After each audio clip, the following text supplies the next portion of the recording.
కేంద్రంలో అధికారంలో ఉంది. అసెంబ్లీ పార్లమెంట్ ఎన్నికల్లో రాష్ట్రంలో పార్టీ బలపడింది. కానీ అక్కడ మాత్రం ఉనికి కాపాడుకోవడమే కష్టమైపోతోంది. కేంద్రంలో హ్యాట్రిక్ కొట్టిన ఆ జాతీయ పార్టీకి జిల్లాలో నేతలే కరువయ్యారా? వచ్చే ఎన్నికల్లో రాష్ట్రంలో అధికారం తమదేనంటున్న పార్టీని ఆ నియోజకవర్గంలో ముందుకు నడిపే నాయకుడే లేడా?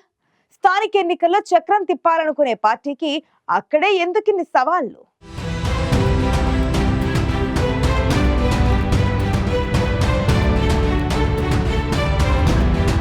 ముచ్చటగా మూడోసారి కేంద్రంలో బీజేపీ అధికారంలోకి వచ్చింది. దేశవ్యాప్తంగా కాషాయ జెండా విస్తరిస్తోంది. ఎక్కడ ఎన్నికలు జరిగినా కమలం వికసిస్తోంది. కానీ తెలంగాణకు వచ్చేసరికి అధికార పీఠం అందని ద్రాక్షలా ఇంకా ఊరుస్తూనే ఉంది. తెలంగాణ రాష్ట్ర వ్యాప్తంగా కమలం పార్టీకి కొన్ని జిల్లాల్లో బలమైన క్యాడర్ ఉంది. చెప్పుకోదగ్గ నాయకత్వం ఉంది.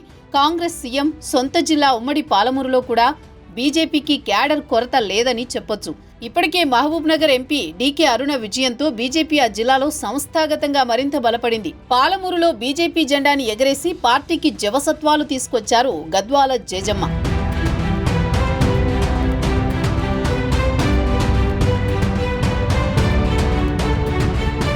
గతంలోని ఏ ఎన్నికలొచ్చినా కేవలం ఓట్ల కోసమే అనే ధోరణిలో బీజేపీ పోటీ చేస్తూ వచ్చింది. అసెంబ్లీ ఎన్నికల్లో మండలి పదవుల్లో తన సత్తా చాటుకోలేకపోయింది. కానీ రాష్ట్రంలో కాంగ్రెస్ ప్రభుత్వం ఏర్పడిన తర్వాత పాలమూరు జిల్లాలో బీజేపీ విజయకేతనం ఎగురవేసింది. దీంతో బీజేపీ అధిష్టానం డీకే అరుణకు కేంద్రంలో రాష్ట్రంలో సముచిత స్థానం కల్పిస్తూ వస్తోంది.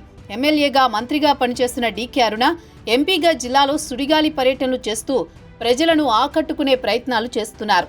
కేంద్ర ప్రభుత్వం ప్రవేశపెడుతున్న సంక్షేమ పథకాలను గ్రామీణ ప్రాంతాల్లోకి తీసుకువెళ్లేందుకు కృషి చేస్తున్నారు. ఉమ్మడి పాలమూరు జిల్లా వ్యాప్తంగా బీజేపీ ప్రజల్లోకి చొచ్చుకు వెళ్లేందుకు గట్టి ప్రయత్నాలు చేస్తున్నా చాలా ప్రాంతాల్లో సరైన నాయకులు లేక పార్టీ చతికిలబడుతోందట.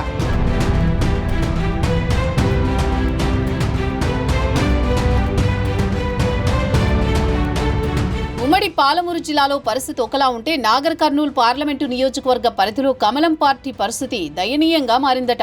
కాంగ్రెస్ బీఆర్ఎస్ నువ్వానేనా అన్నట్లు రాజకీయంగా పోటీ పడుతుంటే బీజేపీ ఉనికి కోసం వెంపర్లాడవలసిన పరిస్థితి దాపురించిందట.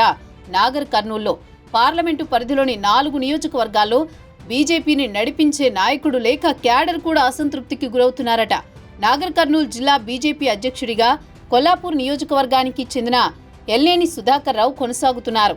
ఆయన కూడా కేవలం తన నియోజకవర్గంపైనే దృష్టి సారించారంటోంది పార్టీ క్యాడర్. రాష్ట్ర కమిటీ పిలుపుతో అడపాదడపా సమావేశాల్లో పాల్గొనడం తప్పించి క్షేత్రస్థాయిలో ఆయన కార్యకర్తలు స్థానిక నాయకులను కలుసుకోవడం చాలా అరుదేనంటున్నారు అక్కడి బీజేపీ నేతలు.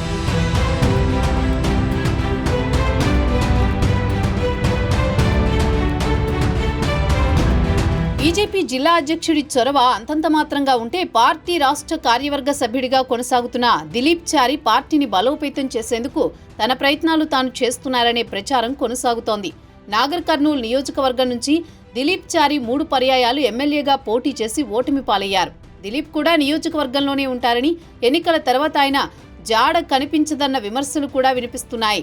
గతంలో బంగారు శృతి నాగర్ కర్నూల్ పార్లమెంట్ ఇన్ఛార్జిగా వ్యవహరించేవారు. చాలా కాలం పాటు ఆమె నాగర్ కర్నూల్ పార్లమెంటు పరిధిలో పార్టీ బలోపేతానికి కొంత కృషి చేశారని చెప్పొచ్చు. కానీ పార్లమెంట్ ఎన్నికల్లో అనూహ్యంగా అచ్చంపేట మాజీ ఎమ్మెల్యే పోతుగంటి రాములు కొడుకు పోతుగంటి భరత్ కు టికెట్ కేటాయించడంతో శృతి తీవ్ర అసంతృప్తికి గురయ్యారు. ఎన్నికల ప్రచారానికి కూడా దూరంగా ఉన్నారు. అప్పటి నుంచి నాగర్ కర్నూల్ బీజేపీలో వర్గపోరు మొదలైందట.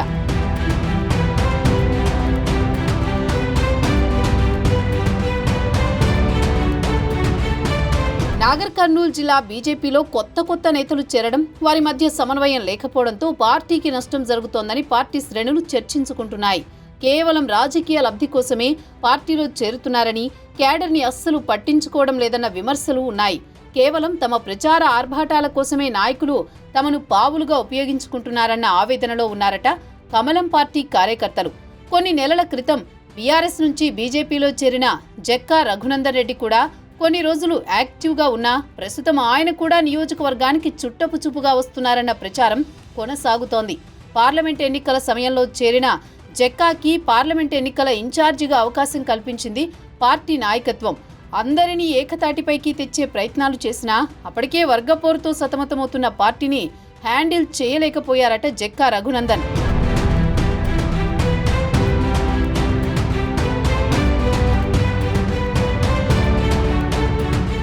తోడు అప్పటికే పార్టీలో బలమైన నాయకుడిగా ఉన్న దిలీప్ చారి, జక్కా రఘునందన్ రెడ్డి మధ్య కూడా కొన్ని విభేదాలు తలెత్తినట్టు ప్రచారం జరిగింది. మహబూబ్ నగర్లో గెలిచినా నాగర్ కర్నూల్లో ఓటమితో బీజేపీ నిరాశకు గురైంది. ఎంపీ అభ్యర్థిగా పోటీ చేసిన పోతుగంటి భరత్ కూడా పార్టీకి దూరంగా ఉన్నారు. దీంతో నాగర్ కర్నూల్లో దిలీప్ చారి, జక్కా రఘునందన్ రెడ్డి మధ్య వార్ షురూ అయిందట. నాయకులు లేక కాదు, బాధ్యత తీసుకునే వాళ్ళు లేక, ఉన్న నేతల మధ్య సమన్వయం లేక నాగర్ కర్నూల్లో వడలిపోతోంది కమలం పార్టీ. వచ్చే స్థానిక మున్సిపల్ ఎన్నికలు ఆ పార్టీకి పెద్ద పరీక్షే పెడుతున్నాయి. దేశాన్ని నడిపిస్తున్న బీజేపీ నియోజకవర్గానికి వచ్చేసరికి పార్టీని హ్యాండిల్ చేయడంలో పూర్తిగా విఫలమవుతోంది. క్షేత్రస్థాయిలో బలపడేందుకు బీజేపీ నాయకత్వం ఏం చేయబోతోందో చూడాలి మరి.